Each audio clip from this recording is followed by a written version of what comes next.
Shalom, selamat pagi Bapak Ibu Saudara-saudara, ini kasih oleh Tuhan Yesus Kristus. Firman Tuhan pagi hari ini kita akan baca dari Galatia 6 ayat 1 sampai 10 dengan judul perikop saling membantulah kamu. Demikian bunyi firman Tuhan. Saudara-saudara, kalaupun seorang kedapatan melakukan suatu pelanggaran, maka kamu yang rohani harus memimpin orang itu ke jalan yang benar dalam roh lemah lembut, sambil menjaga dirimu sendiri, supaya kamu juga jangan kena pencobaan. Bertolong-tolonglah menanggung bebanmu, demikianlah kamu memenuhi hukum Kristus. Sebab kalau seorang menyangka bahwa ia berarti, padahal ia sama sekali tidak berarti, ia menipu dirinya sendiri. Baiklah, tiap-tiap orang menguji pekerjaannya sendiri, maka ia boleh bermegah melihat keadaannya sendiri, dan bukan melihat keadaan orang lain.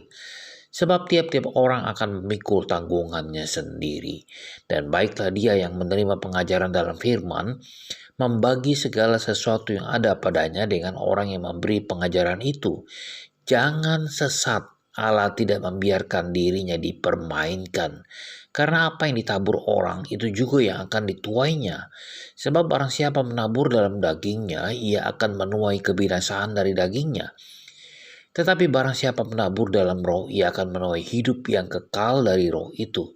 Janganlah kita jemu-jemu berbuat baik, karena apabila sudah datang waktunya, kita akan menuai jika kita tidak menjadi lemah.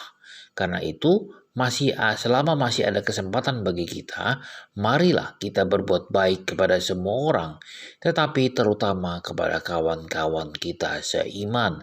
Saudara, kita akan belajar firman Tuhan dari ayat yang ke-7. Jangan sesat, Allah tidak membiarkan dirinya dipermainkan, karena apa yang ditabur orang itu juga yang akan dituainya.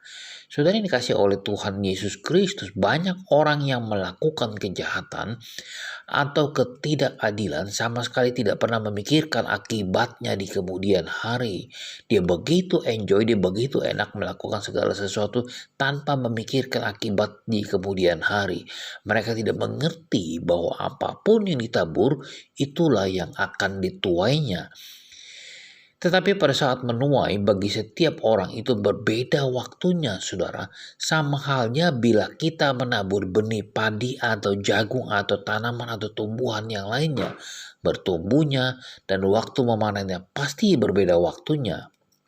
Meskipun benih ini kita tabur dalam waktu yang bersamaan.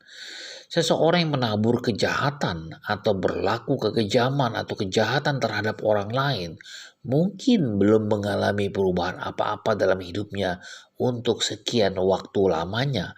Mereka masih dapat menikmati hidup dengan santai. Tetapi mungkin saja setelah menginjak masa tua, tanpa disadarinya, semua perbuatan yang ditaburnya itu ia tuai. Mereka panen, tapi panen hal-hal buruk yang sama sekali tidak diharapkan itu terjadi, saudara. Mungkin saja seperti sakit penyakit, mulai menggerogoti atau juga ekonomi mulai goncang. Mungkin juga apa yang didambakan dari anak-anaknya sebagai harapannya di masa tua tidak terwujud. Alkitab mengatakan sebab barang siapa menabur dalam dagingnya, ia akan menuai kebinasaan dari dagingnya. Tetapi barang siapa menabur dalam roh, ia akan menuai hidup yang kekal dari roh itu. Sebab itu perhatikanlah hal ini, janganlah kita jemu-jemu berbuat baik. Karena apabila sudah datang waktunya, kita akan menuai jika kita tidak menjadi lemah. Mungkin kita merasa jemu untuk berbuat baik, saudara. Karena sepertinya perbuatan baik itu tidak menambahkan hasil apa-apa bagi kita. Tapi ada satu hal, saudara, yang perlu saudara ingat. Saudara tidak boleh lupa, saat menuai itu belum tentu sekarang. Mungkin saja 5 tahun lagi, 10 tahun lagi, atau beberapa tahun kemudian.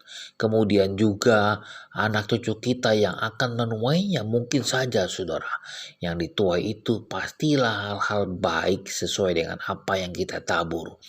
Coba saudara kita bayangkan, jika orang tua menabur kejahatan, dan yang menuai bukan dirinya sendiri, melainkan anak cucunya. Bukankah itu sangat kasihan sekali? Bukankah itu begitu ironis di dalam kehidupan anak cucu itu, saudara? Alkitab sekali lagi menegaskan bahwa perbuatan orang benar akan juga berlaku sampai ke anak cucunya. Demikian juga perbuatan jahat. Tuaiannya juga berlaku sampai ke anak cucunya. Inilah pengalaman Daud. Dahulu aku muda, sekarang telah menjadi tua, tetapi tidak pernah kulihat orang benar ditinggalkan atau anak cucunya meminta-minta roti. Demikian kata Pemazmur 37 ayat yang ke-25. Oleh karena itu saudara, selama masih ada kesempatan, marilah kita menabur kebaikan, karena pada saatnya pasti kita akan menuai. Selamat pagi, selamat berkarya, dan Tuhan berkati.